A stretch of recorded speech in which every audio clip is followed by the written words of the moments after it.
Así comienza PBI, este nuevo programa, la política, el barrio y la indiferencia. Hola. Hola Mica, buenas tardes, ¿Cómo les va a todos? Es un placer poder compartir con ustedes una jornada más después de tanto tiempo. Nos volvimos a encontrar Micaela Romero Carranza. Nos hemos vuelto a encontrar a través del micrófono, esta vez en otra locación, en Clic del Litoral, por streaming. Veníamos con Juan, habíamos hecho hace años atrás Cazadores de Utopías. Cazando utopías anduvimos en estos tiempos y acá nos encuentra con PBI. Hicimos algunas experiencias de streaming también con aquel Cazadores, con nuestros pequeños teléfonos, pero el tema de la pandemia ha generado que evolucione la tecnología y hoy por hoy se vislumbra y se da otro tipo de funcionamiento. Así que esperemos que todo el contenido que llevemos adelante sea del agrado de todos ustedes. Hemos trabajado muchísimo en la producción para que a lo largo de cada programa tengamos buenas entrevistas, buen contenido y sobre todo una hora sumamente intensa. Bueno, así comienza cada miércoles a las 6 de la tarde. Las personas podrán vernos y la ventaja de estar por un streaming es que en cualquier momento, en cualquier lugar, más allá de que estamos en Paraná, para llegar a toda la provincia, esto va a hacer que lleguemos a todo el mundo. Exactamente, y tenemos que saludar a la tercera persona que integra este equipo, ¿no? Es alguien nuevo en este formato. Mirá vos. Es toda una propuesta que vamos a llevar adelante y le damos la bienvenida al señor Ramiro. Bueno. Hola Ramirito. Bueno, muchas gracias por invitarme. Pensé que no lo iban a hacer y agradezco que lo hayan hecho. Espero que pueda aportar algo en esta situación de cambios que considero positivos. ¿Ah, sí? ¿Estás seguro? Ya tendremos tiempo para charlarlo. Disculpen por ahí, me distraigo porque estoy aprovechando el tiempo. Saben que lo aprovecho todo el tiempo en tratar de generar. ¿Estás tuiteando? Estoy tradeando un poquito. Ah, muy bien. Ramiro, ¿cuál es tu apellido? Mi apellido es Parra. Parra, me suena, Ramiro Parra. Parra. Sí. Me suena Raro un poco porque el apellido. no hay mucha gente acá. Anda ahí un ciudad personaje medio parecido el nombre. Pero bueno. Estaba mirando la notebook que tenés ahí. ¿Es una netbook del plan Conectar Igualdad o no tenés nada que ver con esas políticas? Es un equipo que llegó a mí a través de un plan del Estado que en su momento se desarrolló. Perdón, ¿de qué dijiste? Del Estado. Ah, del Estado. Bien. Del Estado que me permite desarrollar mis actividades, digamos, tanto económicas como personales. Esas políticas que no servían para nada. Son políticas que se pueden rediscutir y que por ahí no estaban bien enfocadas, simplemente. Ah, ahí está la eje de la cuestión. Y es así que Ramirito va a venir a romper un poco con ciertas temáticas que vamos a estar dando en PBI. Sí, en breve vamos a estar charlando sobre una de las cuestiones fundamentales que generan la problemática económica de la Argentina, que es la deuda externa, ¿sí? Quizá uno de los especialistas más importantes, no solamente que tiene Argentina, sino el continente entero. Estamos hablando de Olmos Gaona, que mañana justamente va a estar presentando un libro sobre la historia del FMI y la vinculación con los diferentes gobiernos de Argentina. Así que en breve, cuando nuestro productor genere el enlace de Meet, vamos a estar comunicándonos y vamos a estar compartiendo una charla reflexiva en este día miércoles de una temática central para la vida, no solamente presente de los argentinos, sino también para el futuro, que muchas veces no se suele tener en cuenta. No sé qué pensará Ramiro, pero ya nos lo va a comentar. Sí, disculpen, no estaba atendiendo. Bueno, mientras tanto lo presentamos a Ramiro, pero no nos presentamos nosotros. Juan Pablo Enríquez, a mi lado, y quien les habla, Mica Romero Carranza, para quienes no sepan nuestros nombres y nos estén viendo o escuchando por primera vez. Así es, nosotros nos tocó, en mi caso soy contador de profesión, soy docente universitario, soy papá de una personita hermosa de 2 años que se llama Amado, que seguramente está durmiendo la siesta en este momento, pero lo que nos interesa sobre todo en esta comunidad que hemos comenzado a generar es la construcción de un colectivo que nos permita justamente llevar adelante un perfil de discurso contrahegemónico, ¿sí? Darle voces a aquellos sectores que son históricamente soslayados y que necesitan de una palabra justa en un tiempo muy difícil como el que atraviesa la Argentina en la actualidad. Así es, la política, la economía y sobre todo la cultura, que tiene que ver con el camino que tomé en esta vida, que es ser gestora cultural y comunicadora, porque creo en la cultura como eje de transformación, y así traeré a este programa la importancia, ¿no?, que tiene la cultura en nuestra vida y cómo transforma y nos transforma y es necesario para nuestra sociedad. Las voces del pueblo estarán aquí porque creemos que si no es en colectivo, nada es posible. Había un filósofo italiano que se llamaba Antonio Gramsci, que decía que el gran Gramsci, quien controla las palabras controla la realidad, con lo cual nosotros tenemos la obligación como generación de llevar adelante nuevas formas de comunicación que nos permitan justamente pelear contra ese discurso hegemónico, porque de ahí se desprenden decisiones por parte de toda la sociedad que terminan repercutiendo en el conjunto de la población y que obviamente en la mayoría de los casos, lamentablemente, y ya lo vamos a ir viendo con el devenir del programa, terminan perjudicándonos. Así es, en épocas donde el individualismo pareciera ser materia corriente, nosotros venimos acá a plantear esto, ¿no?, que tiene que ver con el nombre del programa, que más allá de que la sigla PBI hable de una parte económica, también desarmamos un poco, volvimos a deconstruir el idioma, como podemos en esa parte cultural que podemos transformar todo el tiempo, y así es que nace la política, el barrio y la indiferencia. Hay un ruidito característico que es el MIT, que ya lo hemos incorporado todos hace muchos años. Creo que ya debemos tener en línea a nuestro invitado, así que lo vamos a presentar. No sé si tenemos cortina. Lo presentamos directamente. Bueno. Vamos al MIT directo. Alejandro Olmos Gaona es historiador, investigador, especialista en deuda pública, profesor honorario de la Cátedra de Deuda Externa de la Facultad de Derecho de la UBA y profesor en diversas universidades internacionales. El currículum tiene más de 2 páginas, nos llevaría el programa entero, pero nos complace enormemente poder saludarte, Alejandro, desde aquí, desde la ciudad de Paraná, donde vas a estar mañana. Te saludan Ramiro, Juan Pablo y Micaela. Hola, ¿cómo están? ¿Me escuchan bien? Perfecto. Te escuchamos perfecto, Alejandro. ¿Cómo estás vos? Muy bien. Hola, Alejandro. Hola, ¿qué tal? ¿Cómo están? Mañana vas a estar en la ciudad de Paraná. No sé si has venido en muchas ocasiones, recuerdo alguna vez visitaste la Facultad de Ciencias Económicas. Teníamos un profesor a quien le mando un enorme abrazo, que era Miguel Pacher.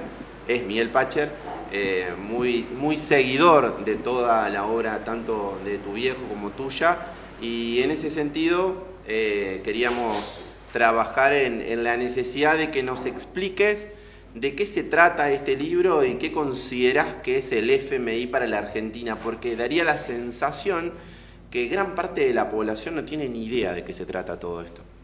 Bueno, primero aclararles que Entre Ríos es la provincia que más conozco, porque conozco, diría que casi toda la provincia, ¿no? Y a Paraná he estado yendo montones de veces porque una pareja que tuve hasta hace un año era de Entre Ríos y bueno, aunque vivía en Buenos Aires, yo viajaba permanentemente, o sea que y he dado conferencias en la UADER también y en varios lados, así que para mí Paraná no es un lugar extraño para nada. Ahora, yendo al tema del fondo, el problema que tenemos los argentinos es que siempre hemos recurrido al fondo cuando la política económica fracasaba. Y si bien el actual presidente dice que su programa ha sido exitoso y se atrevió en un mamarrachesco acto el lunes pasado presentar un libro hablando del milagro que no sé quién lo habrá advertido, ¿no? Como ese milagro fracasó, fuimos corriendo al Fondo Monetario a ver si nos ayudaba. Y el Fondo Monetario nos dio 20.000 millones de dólares, de los cuales se entregaron 14. Claro que volvió a fracasar todo el proyecto. Y ahora hemos llegado al presidente Trump a pedirle auxilio porque si no, el naufragio es evidente. Ahora, ¿cuáles son los problemas del fondo? El fondo tiene muy mala prensa, como ustedes sabrán, por sus políticas, donde siempre cuando da plata pide ajustes, condicionamientos. Y yo diría que el ajuste más bárbaro, o sea, el acuerdo más bárbaro fue hecho en 1992, porque en ese momento el fondo exigió la venta de todas las empresas públicas, la privatización del sistema jubilatorio, la reforma de la legislación laboral y que se pusieran tanta gente en la calle como fuera necesario para producir el ajuste fiscal que se necesitaba. Alejandro, con esto, Micaela Romero Carranza te saluda. Con esto que vos te referías y ese listado que se encontró en los 90, se asemeja mucho a lo que ha pasado en los 2 años que va del gobierno de Milei y pareciera que estamos hasta viviendo un déjà vu. ¿Cómo es que esta lista hoy se reproduce y también a lo que ha pasado entre ayer y hoy de Trump hablando de estas palabras hasta que se bajan del catolicismo entre la fe de Trump, entre que Argentina vuelva a cerrar con el fondo y la dolarización y sobre todo esto, ¿no?, de achicar el Estado? Lo parecido es, primero, hay algo que Milei lo ha explicitado claramente, ¿no?, que él quiere destruir al Estado. Destruir al Estado significa destruir al país, porque un país sin Estado es imposible que subsista. Por otra parte, esto que vos decís del déjà vu es así por el hecho de que una de las cosas fundamentales de un país es tener soberanía. La Argentina hace décadas abdicó de su soberanía porque en todos los contratos, en la emisión de bonos, en contratos con empresas, siempre hemos renunciado a la soberanía, nos hemos sometido a las Cortes de Gran Bretaña y de Nueva York, nos hemos sometido a la legislación de esos países. Pero con el presidente Milei ocurren algunas particularidades que tienen que ver con esto que estamos viendo, de entregarse totalmente, sin limitación alguna, no solo al Fondo Monetario, sino al gobierno de los Estados Unidos. En el caso del Fondo Monetario, el acuerdo de Milei fue, diría, inédito, porque todos los acuerdos anteriores se sabía qué era lo que se pactaba, se sabía qué era lo que se acordaba. Esta vez no.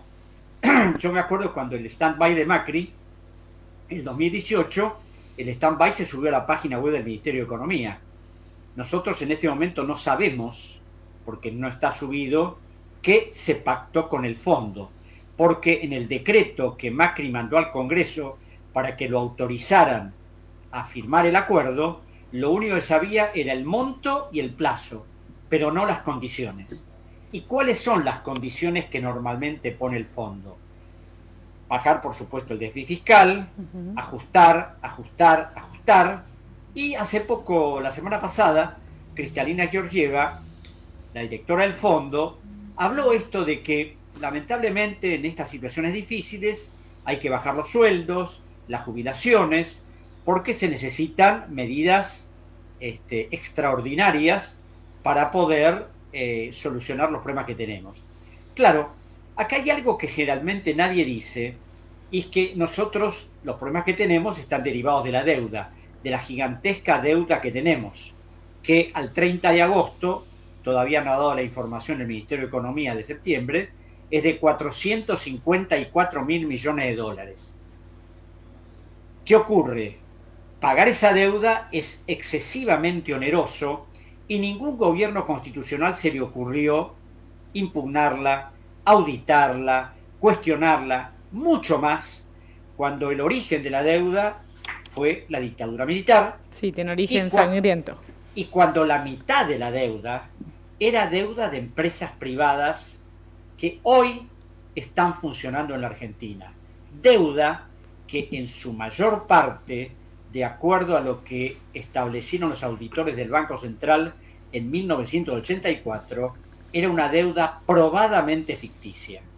Ahora, esa deuda, que es imposible de pagar, la Argentina no tiene ni remotamente la menor posibilidad de pagar, condiciona todo lo que hagamos. Y te digo más, y esto tiene que ver precisamente con los condicionamientos del fondo. El fondo aparece cuando el gobierno no puede pagar a los acreedores privados. Entonces ahí el fondo te presta plata porque eres el prestamista de última instancia.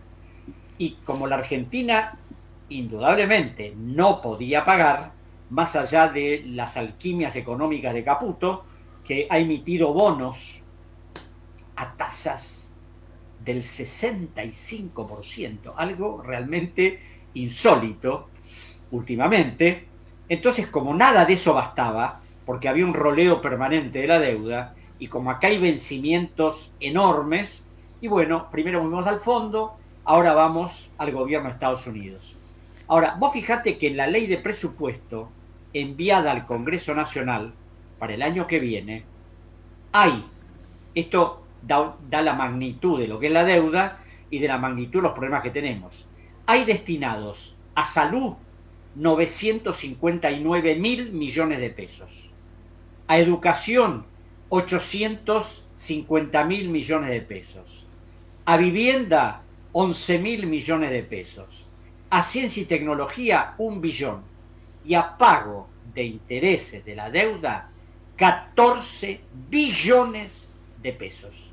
Es decir, para el pago de intereses hay casi 9 veces lo que hay para salud, para educación. Realmente esto muestra esta estructura perversa de la deuda que nos ahoga, que nos ha ahogado y que nos va a seguir ahogando, y mucho más con este gobierno que ahora comete no es ya genuflexión, es la obsecuencia de inclinarse ante el presidente de los Estados Unidos para que Estados Unidos decida cómo va a ser nuestra política económica.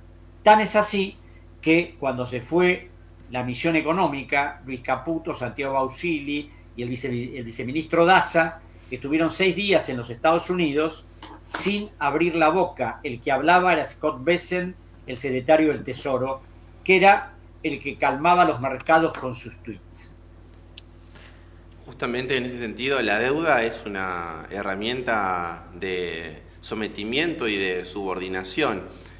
Muchas veces, como docente también, lo que me preocupa es lo siguiente.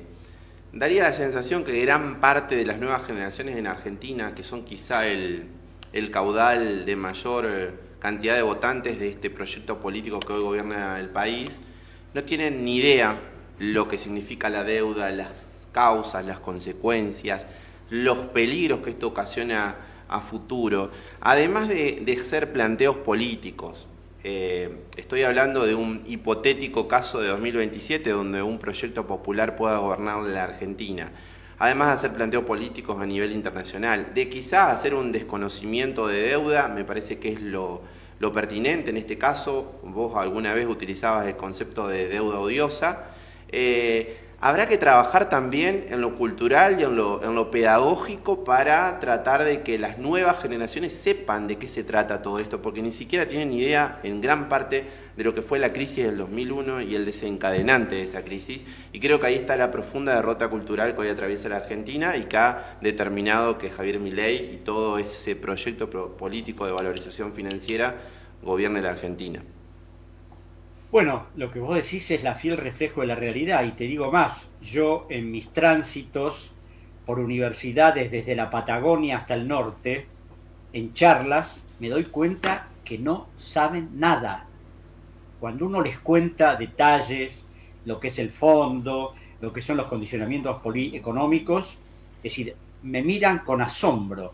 Ahora, ¿cómo van a ignorar los estudiantes universitarios el problema de la deuda si también lo ignora la dirigencia política? Claro.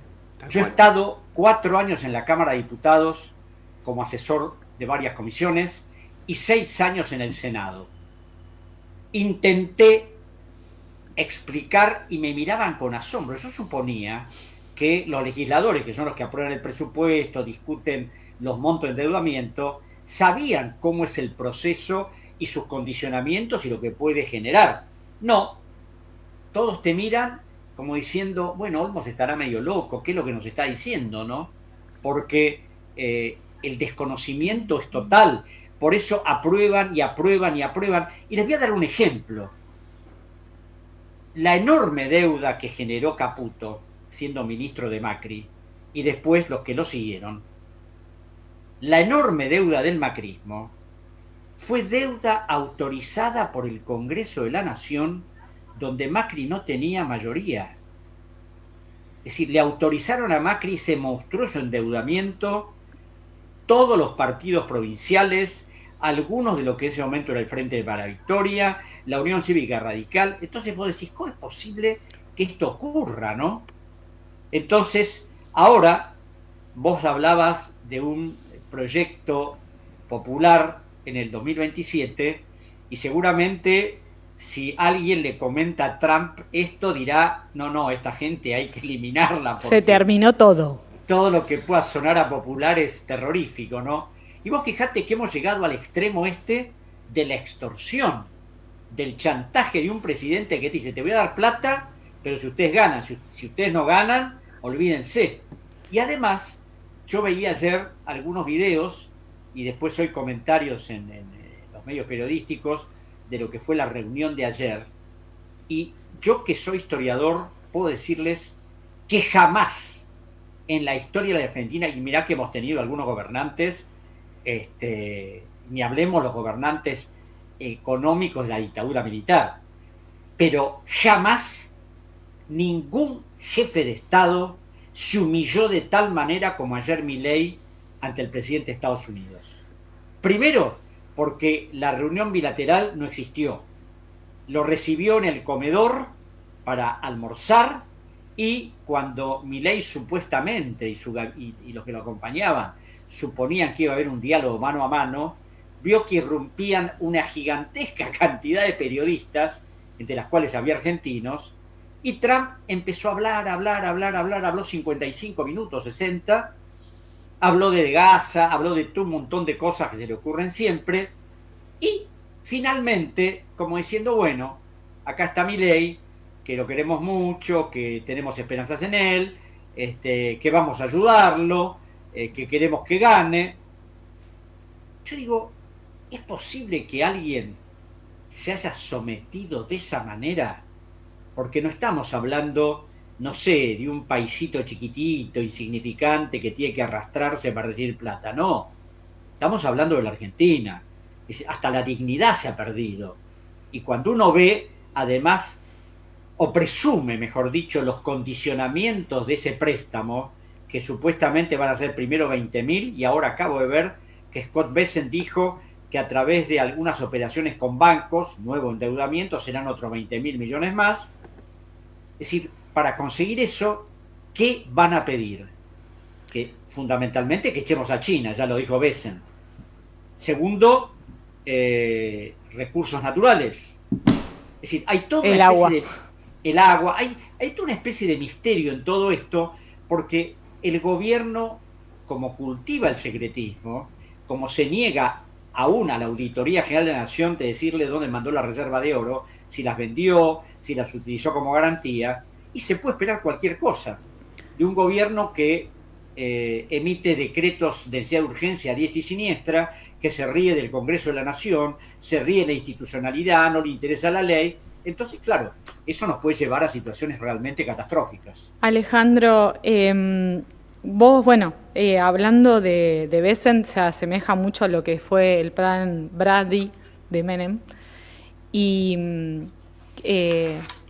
quienes militamos fuertemente estos últimos años, vimos como una esperanza cuando se le pagó la deuda al FMI, porque creímos que era una solución posible, y claramente a los años vemos que no, porque después vinieron gobiernos que volvieron a endeudarnos hasta generar una deuda que arrastraba más de 100 años, ¿no? ¿Qué crees? ¿Que hay una esperanza para esas generaciones futuras? Porque claramente el pago de la deuda no ha sido una solución posible, sobre todo por esto, ¿no? Porque hoy se corre en riesgo la soberanía y si es catastrófico lo que sabemos, ¿qué habrá detrás, ¿no?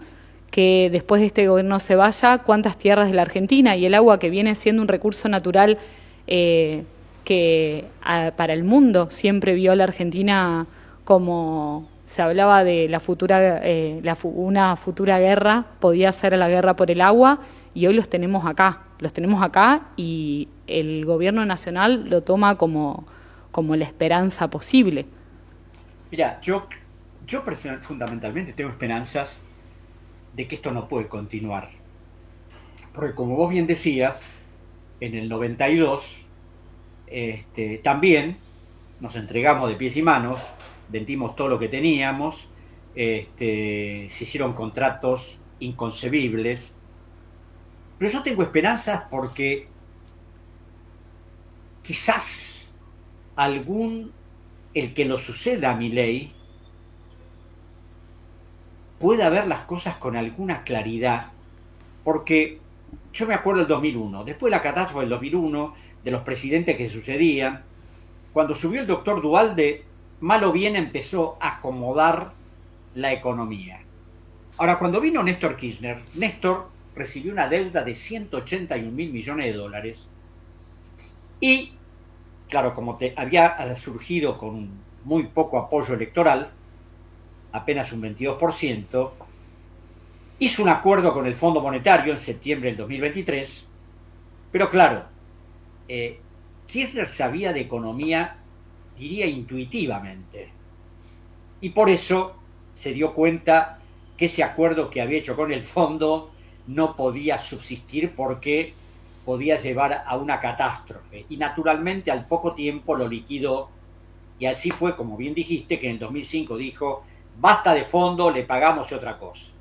Y empezó a negociar con los acreedores a ver cómo se podía arreglar esto. Y las cosas se fueron arreglando.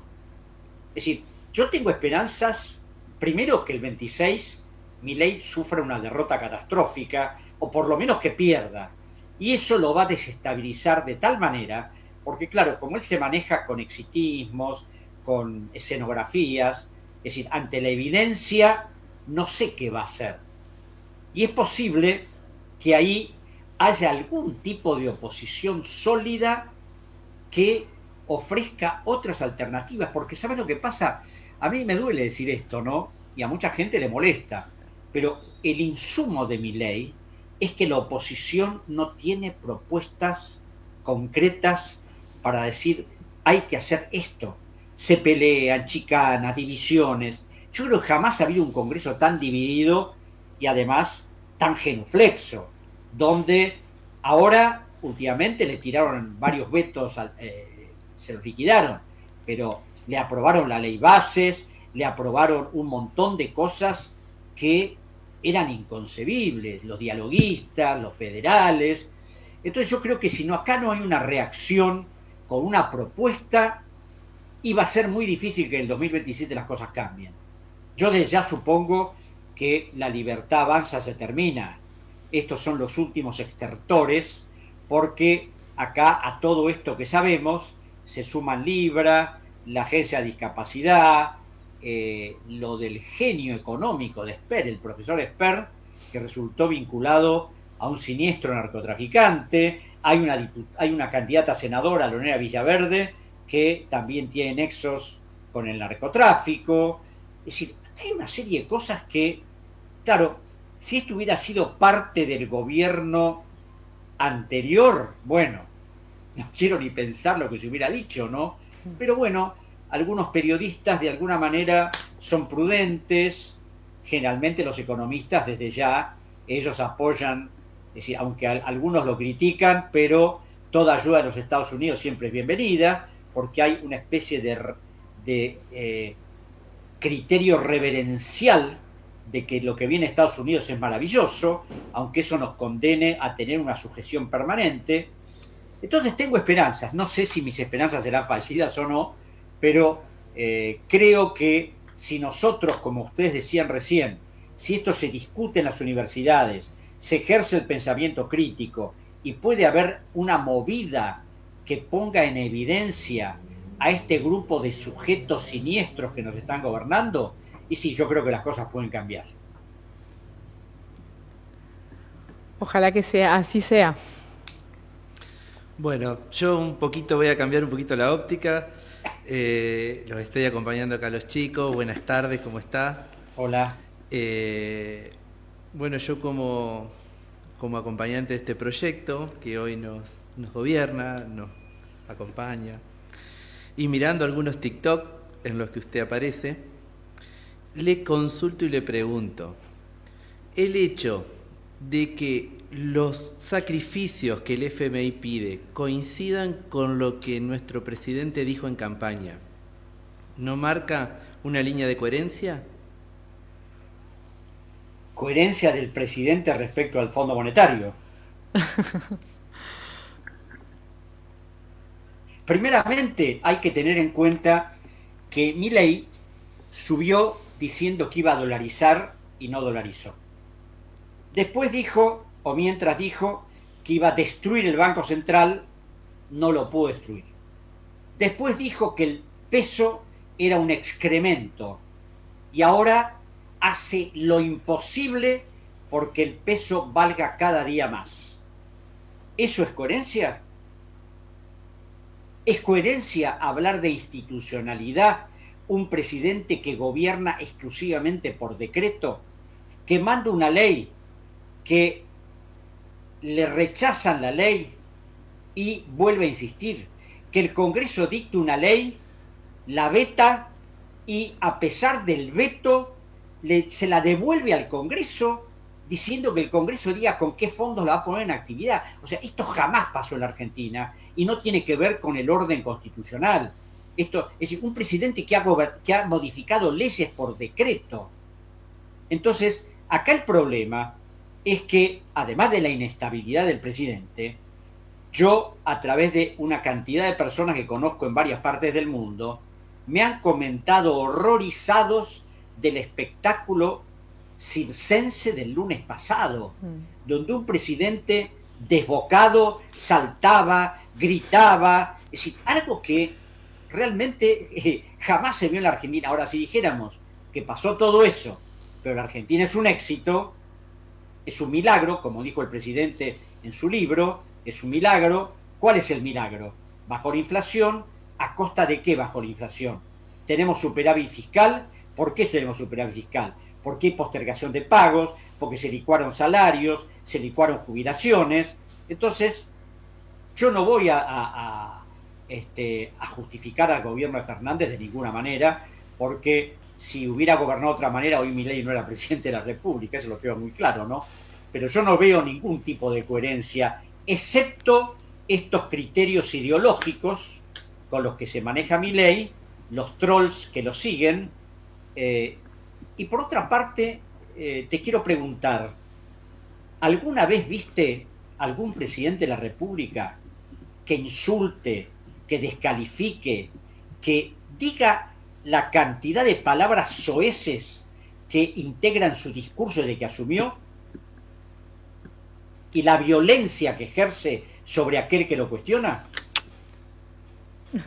Sí, Alejandro, pareciera que la coherencia no es un término muy amigable con Milei. De hecho, en el 2018, cuando el gobierno de Macri se endeudaba con el Fondo Monetario Internacional, él sostenía a través de los diferentes medios de comunicación en los que participaba que era un fracaso de un modelo acudir al Fondo Monetario Internacional. Así que coherencia me parece que por ahí, por ese ancla libertario no existe. Perdón, no solo, eso que voy a decir es cierto, pero además de eso, en el 2021, el actual mejor ministro de Economía de la historia, ¿qué dijo Milei en el 2021? Que era un incapaz y que se había fumado los primeros 15.000 millones de dólares que había enviado el Fondo Monetario. Entonces, claro, cuando una persona hoy dice A y mañana dice B y se contradice permanentemente, el otro día Jorge Fontevecchia en Perfil hizo un listado prolijo de todo lo que dijo y de todo lo que hizo que no tiene nada que ver una cosa con la otra. Entonces, claro, un elemento fundamental es la coherencia. Y aquí el tema del fondo es gravitante, y precisamente por eso escribí este libro, es porque el fondo tiene mala prensa, porque los 28 acuerdos que hizo con la Argentina nunca sirvieron para favorecer a la Argentina, sino por la estructura que tiene el fondo. Porque el fondo no puede ser cuestionado, el fondo no puede ser denunciado. Al fondo toda la plata que se le pidió y que vino, hay que devolvérsela porque es plata que llegó y los responsables son los que malversaron ese dinero. El fondo es responsable de haber dado dinero a gobiernos que sabía que no le iban a pagar.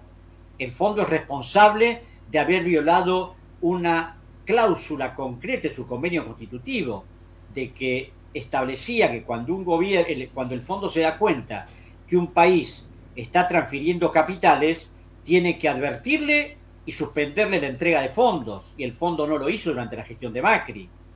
Entonces, otra de las cosas es que la dirigencia política no sabe el grado de poder que tiene el fondo, el grado de daño que puede hacer sin que nadie pueda cuestionarlo, ni aún en un tribunal internacional como la Corte Internacional de Justicia de La Haya.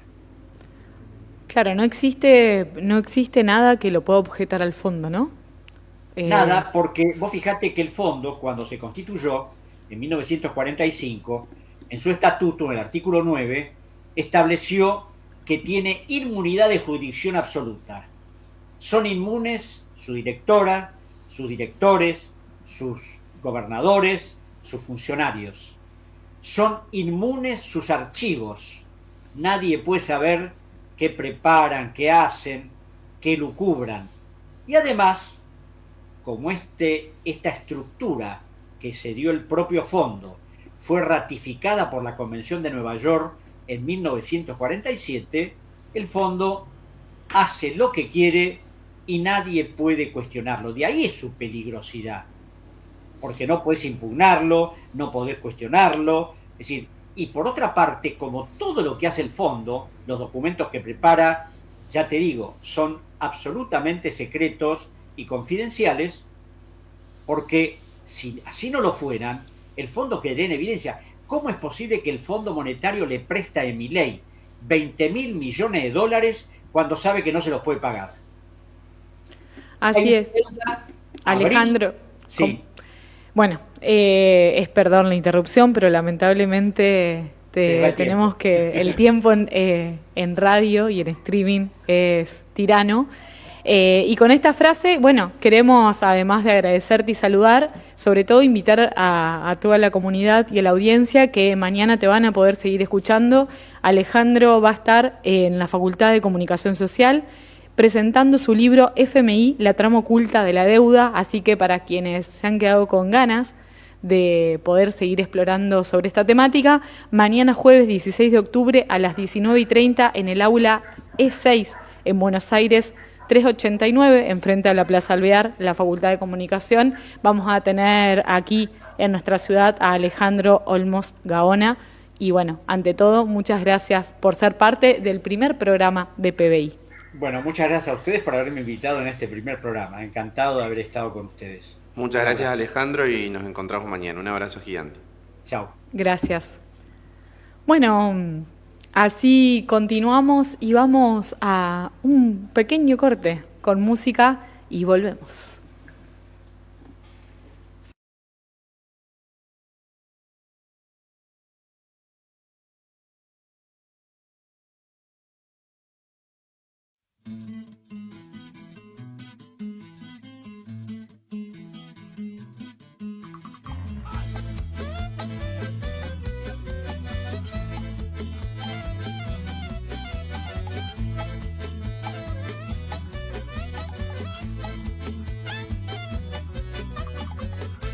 Cachete colorado, capricho del amor, una corbata fiera que le lame el pantalón, zapatos heredados de un tío que murió, lustrado y perfumado va camino a la ocasión.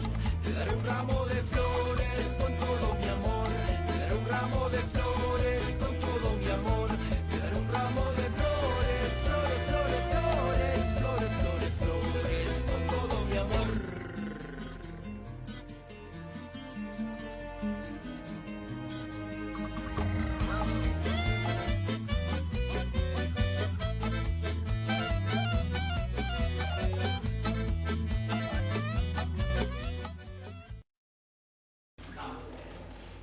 Estábamos escuchando Zácaro y los Puercos, una banda de nuestra ciudad que va a estar presentándose este viernes en la Casa de la Cultura.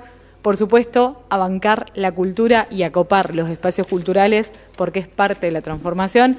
Así seguimos escuchando un poquito más de Zácaro y los Puercos.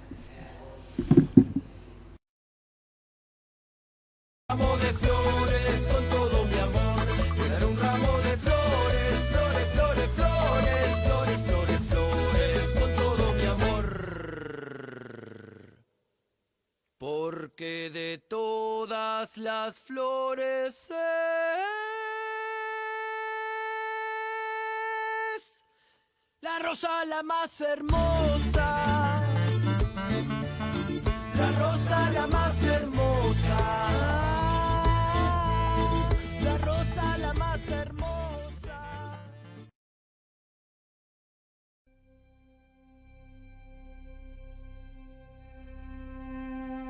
Esto es toda una herramienta nueva, así que trataremos de encontrar el punto justo y el equilibrio. Vamos a hacer una pequeña editorial con un fuerte contenido económico, donde indicamos que al gobierno de Milei le está yendo bien. ¿Y por qué decimos eso? Porque generalmente en el común de las personas se plantea que cuando arranca una gestión se suele decir ojalá le vaya bien, que tenga suerte, y eso marca un profundo desconocimiento de cómo funcionan los espacios de poder en un país. Me baja un poquito el retorno.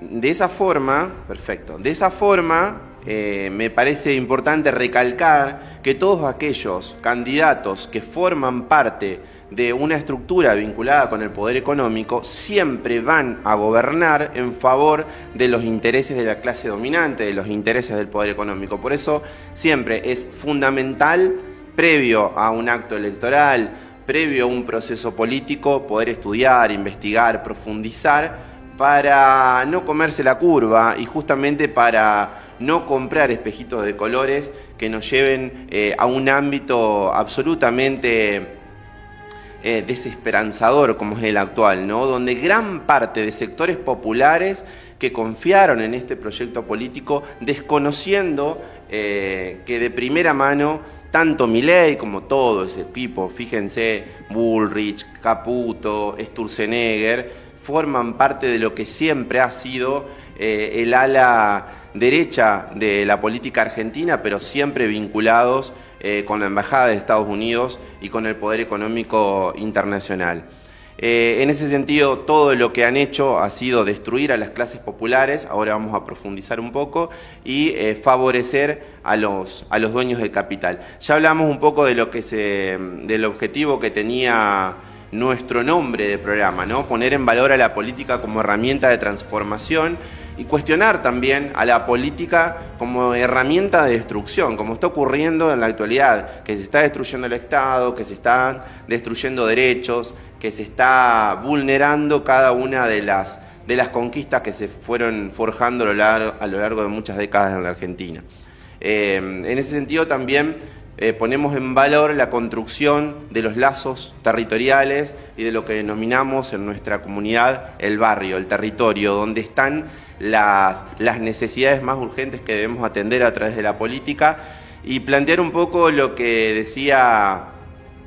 charlábamos recién con Olmos Gaona, la cuestión de la indiferencia, ¿sí? Lo que siempre decía Gramsci de que la indiferencia es el peso muerto de la historia. Bueno, creo que tenemos que trabajar para generar procesos de conciencia en nuestras nuevas generaciones en la Argentina para que no exista indiferencia de los procesos históricos y se logre generar una transformación cultural que permita saber de dónde venimos para poder plantarnos y saber a dónde vamos, ¿sí?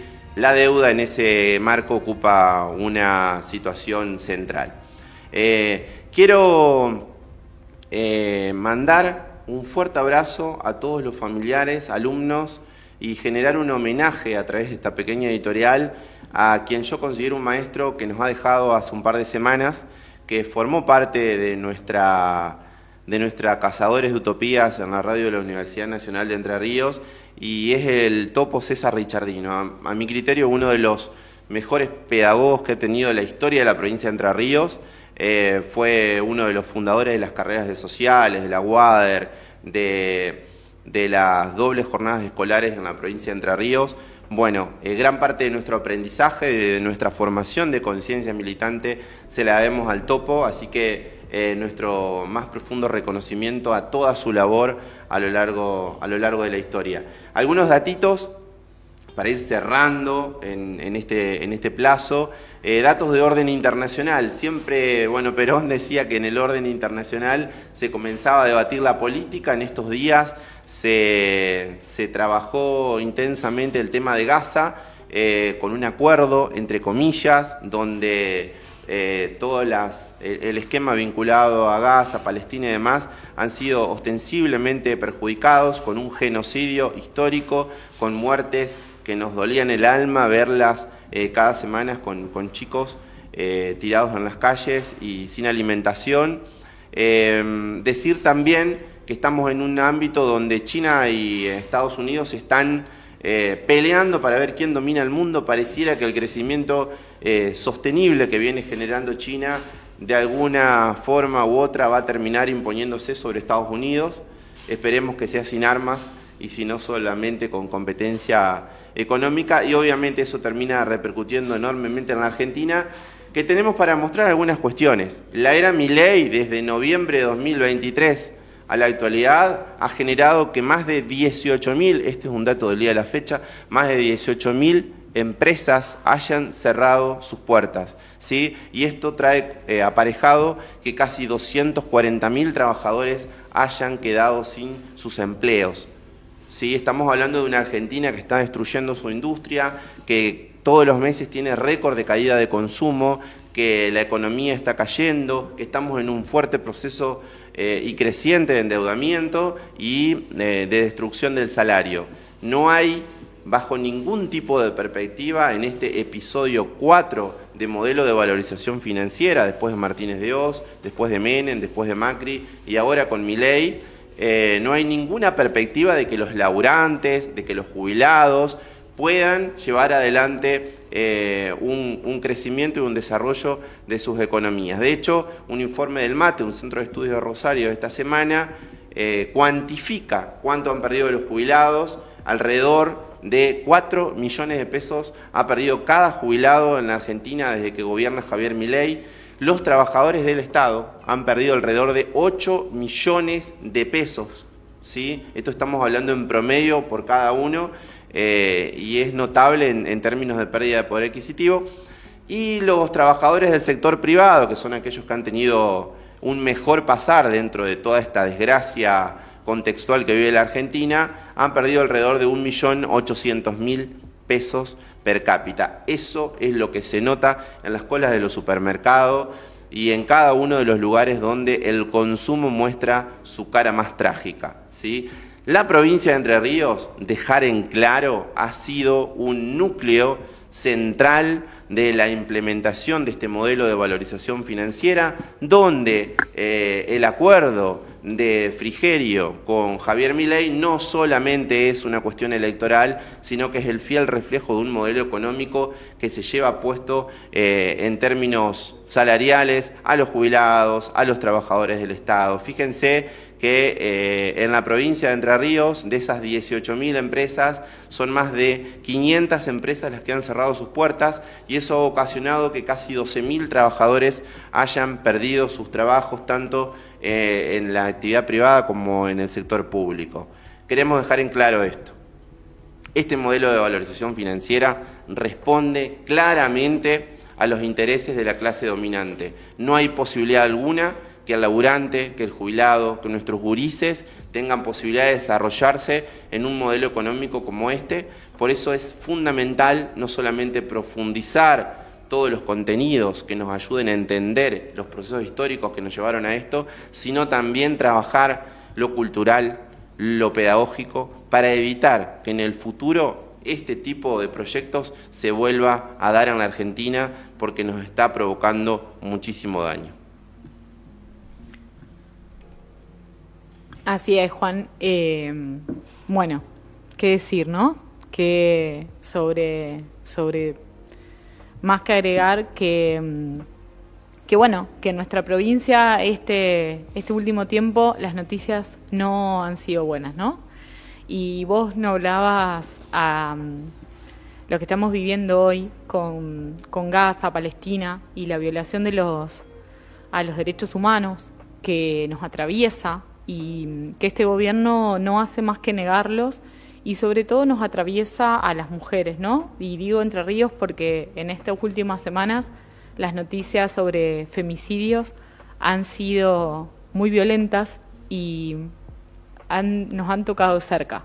Nos han tocado cerca, ya sea por los femicidios en nuestra propia provincia y nos han tocado cerca porque las noticias se cruzan con nuestra provincia y hasta tuvimos a una estación de servicio que hizo una publicidad haciendo alegoría a la violencia de género y no es casual, ¿no? Porque esto muestra de la importancia de los medios de comunicación y para lo que estamos acá, de que no es casual cuando mostramos y visibilizamos esas cosas porque hay alguien del otro lado que lo está tomando como real, como que eso está probado.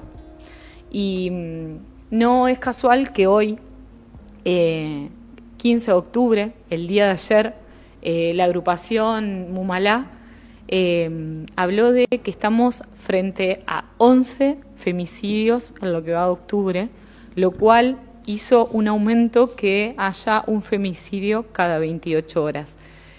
Se estarán preguntando qué tendrá esto que ver con lo que decía Juan recién, y tiene que ver con la violencia que estamos viendo día a día, ¿no? Que no es casual que tengamos un presidente de la nación que habla y nos habla a todos, a todas, a todes, a aquellos que lo votaron y a aquellos que no, y nos habla de una manera violenta, donde vemos en los medios de comunicación que eso se empezó hasta a naturalizar, ¿no? Bueno, nuestra provincia, en esa contradicción, vamos a ponerlo como positivo, dio capacitación sobre la ley Micaela a los empleados de la estación de servicio. Y la pregunta es, ¿alcanza? ¿Alcanza cuando un botón de pánico no alcanzó a sonar? Cuando hay una persona que atravesó la que pareciera mentira, ¿no? Uno cuando ha viajado, se ha tenido la oportunidad de viajar a Uruguay, te revisan el auto de arriba abajo, abajo de los asientos, y sin embargo pasó una persona que tenía denuncias de género y no solamente atravesó una frontera, sino que pudo llegar a Córdoba en un Uber. Es decir, ¿dónde está el Poder Judicial? Porque no vamos a hablar de la justicia como algo inexistente, como algo así quieto, sino el Poder Judicial, porque son personas que ocupan esos cargos y que hoy no están haciendo nada. Porque el botón de pánico, los últimos femicidios, no alcanzó a sonar.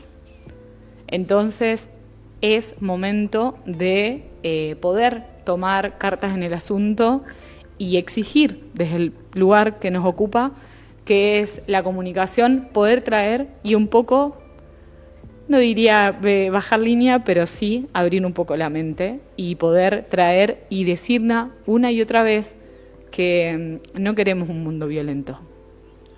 Fíjate vos que la provincia de Entre Ríos ha sido paradigmática en caso de femicidios. Como bien citaste, el caso de Micaela García, la joven que estudiaba educación física en Gualeguay, que en el año 2017 fue víctima de femicidio, que fue un hecho que conmocionó a toda la opinión pública nacional y de hecho se terminó gestando lo que fue la ley Micaela para llevar adelante formación en género, que lamentablemente ha sido todo eso desfinanciado por este proyecto político tanto nacional como provincial. Esta semana también, en estas últimas semanas, fuimos objeto de, como bien decías, de información. La joven Dayana Mendieta, de 22 años, oriunda de una localidad muy pequeña de la provincia de Entre Ríos, en el departamento Tala, que se llama Mansilla. Y después un caso que de alguna manera es el corolario de todo lo que está ocurriendo también, de todo lo que se está intensificando, que es el femicida que se detuvo en la provincia de Entre Ríos, luego de haberse escapado por todas partes, de haber cometido el acto femicida a su esposa, a su suegra, en la provincia de Córdoba.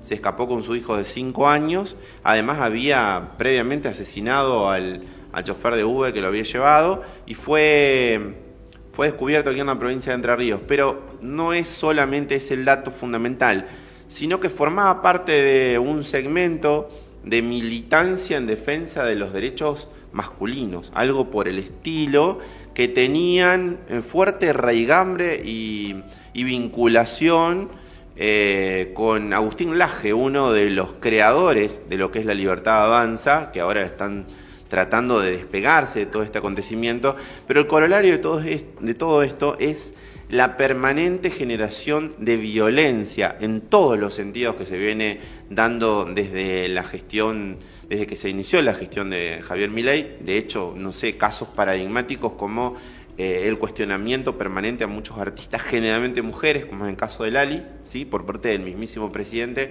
Bueno, eso tiene sus consecuencias que lamentablemente se han dado en estos casos, pero de alguna forma hay que generar un proceso de fuerte análisis de todo lo que está ocurriendo para revertirlo cuanto antes, porque no podemos soportar más ninguna muerte de ninguna mujer.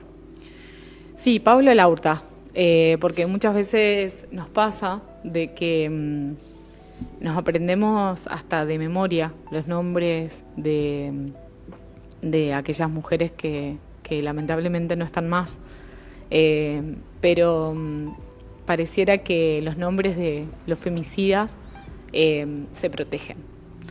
Entonces es momento de revernos y de replantearnos muchas cosas, también de replantear el hecho de los privilegios, porque no es casual que exista una organización así y que se plantee desde un odio, ¿no?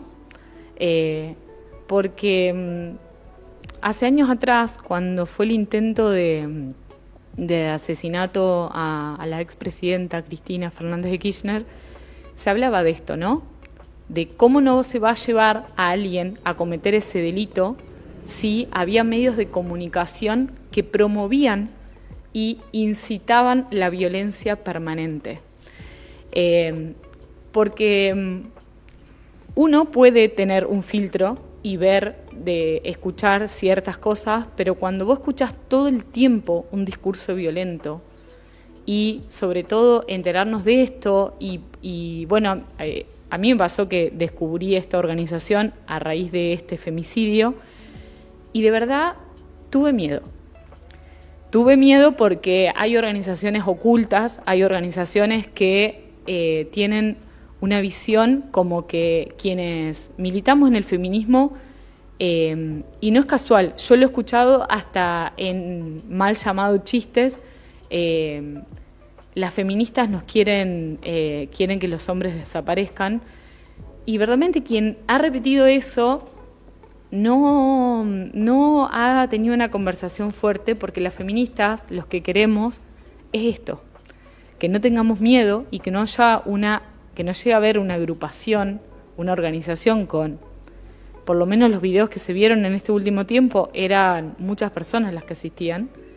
Nadie está, por supuesto, cada uno puede pensar y militar lo que quiera, pero acá estamos hablando de una militancia que habla de hacernos desaparecer, que habla de un odio hacia la mujer que no es casual. No es casual que hoy estemos hablando y que parecería que tenemos que volver todo el tiempo, porque que hoy estemos hablando después del Ni Una Menos, hoy estemos a 15 de octubre y estemos hablando de 11 femicidios en lo que va de la mitad de un mes en el 2025, es grave. Es grave, y si no se toman políticas de verdad, y uno pareciera que las políticas de Estado, que a veces a muchas personas les son indiferentes, te cambian la historia. Pues te cambian la historia de alguien que pudo decir, que alguien que pudo hablar, y sobre todo de cuando vas a hacer una denuncia, las personas que te lo tomen a la denuncia estén capacitados o capacitadas para escucharlo. Y sobre todo, exigir a la justicia que se tome cartas en el asunto, porque esto no es joda. Absolutamente coincidimos y utilizaste una terminología que es denominador común en este tiempo, que es la de querer hacer desaparecer a las mujeres, al kirchnerismo, al cuquismo, al peronismo, a todo el que piensa diferente. La instalación de esas terminologías ligadas al odio son las que traen como consecuencia este tipo de episodios sumamente violentos que se han dado en las últimas semanas y que esperemos cuanto antes comiencen a desaparecer, a mermar. Es imposible seguir viviendo bajo este mismo esquema. Estamos llegando prácticamente al final. Así es, tiempo. Bueno, primer programa con temas forchis. Sí, totalmente.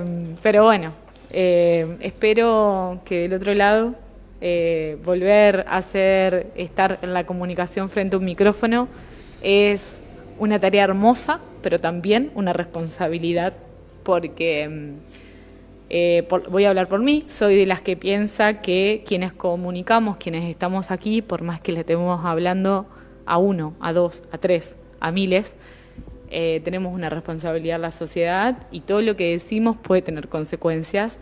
Por eso invitamos, bueno, hoy hablábamos, ¿no?, con Alejandro, y vos, Juan, lo decías como profe de la universidad, de la importancia de la investigación, de la lectura, de no quedarse con los términos violentos, sino poder buscar un mundo de transformación que busque una sociedad sin violencia.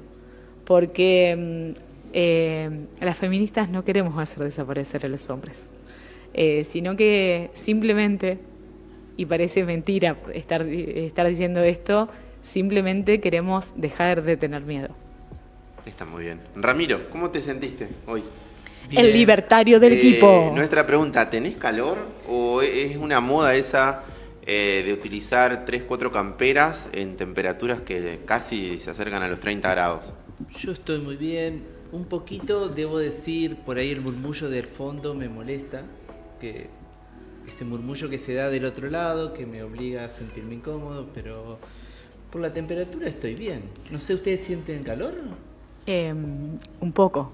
Sí, miramos el termómetro y daría la sensación que sí, pero bueno, son características de este tiempo. Bueno, hace poco lo tuvimos al presidente de la Nación, que estaba vestido muy parecido en un sábado de 35 grados, así que... Daría toda la sensación que ese día en Paraná, usted, señor Ramiro, debe de haber andado mezclado por ahí entre la multitud que clamaba por su león. Sinceramente, era un día que estaba medio cansado y decidí no salir. Estaba bien en mi hogar, cómodo, tomando algo, y no soy de salir mucho. Soy de quedarme en mi casa, disfrutar del TikTok, disfrutar de mis negocios financieros. Ah, usted es algo así como trader, ¿sería? Soy trader. Ah, es trader. Bueno, vamos a poder profundizar muchísimo sobre la temática. Bueno, ¿por qué no el tema de la próxima semana? Que hay muchas personas que no entienden muy bien qué es el trader. Tenemos un ministro de Economía trader. Tenemos al secretario del Tesoro de Estados Unidos. Podríamos decir que la mitad del gobierno nacional es trader. Sí, y yo les puedo hacer algunas preguntas de algunas terminologías que no entiendo. Ah, bueno. Vamos a ver si estamos a la altura. Por ahí otros economistas que salen en otros medios que yo no consumo y utilizan algunas terminologías que yo, por lo menos donde me educo, me formo, que es en el TikTok, no las utilizan. Ah, la educación del TikTok. Si está en el TikTok, es real. Muy bien. Está muy bien. Vamos a profundizar sobre el tema. Por supuesto que sí, porque... redes sociales o antisociales, como plantean algunos. Sí, y es muy importante la frase que acaba de tirar Ramirito, porque... Es el común denominador del último tiempo. Tal cual. Si no lo viste en el TikTok, ¿cómo no lo aprendiste? Aproximadamente llevamos 1 hora de programa. Queremos agradecer. Así ¿sí? es, llegó el momento de dar, porque este equipo no se forma solo, ya lo dijimos, ¿no? Primero decir que, bueno, pedirle disculpas a nuestros televidentes, oyentes. Estamos en un proceso de organización. La organización vence al tiempo, así que estimamos que a medida que pasan los programas, esto va a salir mucho mejor. Estamos seguros que vinimos para quedarnos. Comunicar sí. Forma parte de nuestras vidas y sabemos que hay muchas cosas que tenemos que comunicar. Esperamos encontrar del otro lado esa comunidad recíproca que nos acompañe y que se sienta interpelada por nuestros contenidos. Así que nos vamos a encontrar seguramente dentro de una semana, luego de que empecemos ese proceso de agradecimientos. En mi caso, primero quiero agradecer a Cecilia Braseur, compañera diseñadora, la mejor diseñadora gráfica de la provincia de Entre Ríos, que una vez más está apostando con su gran creatividad a los productos que estamos llevando adelante, en este caso el logo de PBI y cada una de las cuestiones que se vayan creando a través de este espacio.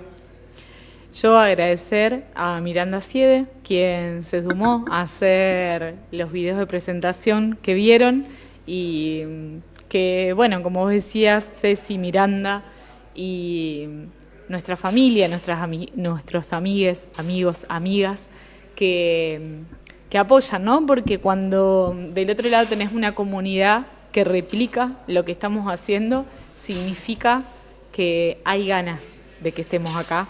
Y eso habla de la red que queremos hacer y que sin esa red no somos nada. Muchas gracias a Miranda, que nos sorprendió gratamente. Así que si ya quieren alguna filmmaker y community manager, ya saben, Miranda Siede, llámenla porque es una grosa. Ramirito, tenemos agradecimientos también de tu parte. Y yo me gustaría agradecer para ya poder hacer 3 agradecimientos, ya que somos 3 las personas, a las fuerzas. Es un número que te trae mucha cercanía, ¿no? Muy familiarizado, sobre todo familiarizado. 3, hay otros partidos que hacen. O sea, 2. que vos no haces así, sino que haces así. 3, lo he visto mucho en TikTok en los últimos tiempos, pero no llegué a comprender bien el motivo por el cual se viralizó. Bueno, las fuerzas del cielo que me permiten estar acá, a la libertad que me permite estar acá, y a ustedes que me permiten estar acá. Bueno, menos mal. 3 agradecimientos. Estamos en la tierra, No llevamos a la fuerza del cielo, pero... A esas 3 cosas agradezco. Bueno, y sobre todo agradecer a este espacio, a Clic del Litoral, que está ubicado en nuestra ciudad de Paraná, en Casa Encendida. Más que agradecer porque son importantes estos espacios, es importante que en nuestra ciudad crezca la comunicación, sobre todo porque somos una provincia que se jactó muchísimos años de tener que retransmitir programas de Buenos Aires y que muchas veces nos pasa de sintonizar la radio y escuchar que hubo 3 choques en la General Paz y no sabés y no tenés ni idea qué está pasando en la esquina de tu casa, así que agradecer que existan estos espacios y muchas gracias a nuestro operador, que ustedes no lo ven, pero sin Tomás claramente esto no estaría siendo transmitido. Y bueno, y así nos vamos hasta el próximo miércoles. La ventaja es que lo pueden ver jueves, viernes, sábado, domingo. Si tenés ganas de ponernos a las 4 de la mañana y escuchar política económica y cultural, vas a poder hacerlo. Y nos vamos. Subí el volumen porque es una canción que tiene que sonar y resonar.